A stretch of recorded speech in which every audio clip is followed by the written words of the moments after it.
আমি সুমনের কথা বলি এবং মায়েরাও শুনবেন।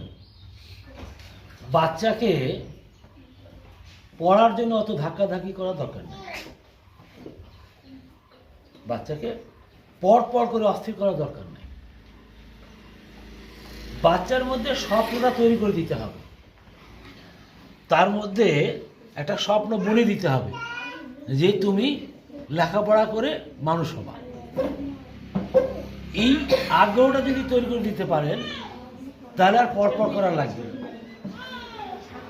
একেবারে জ্বলন্ত উদাহরণ আপনাদের, তুমি তো এই গ্রামের ছেলে শোনা, এতটুকু বাচ্চা, ওর বাবা আমাকে বললো যে স্যার আমার কিছু করার নাই, শুধু বাচ্চা টোক দিলাম আপনি মানুষ করে দেবেন।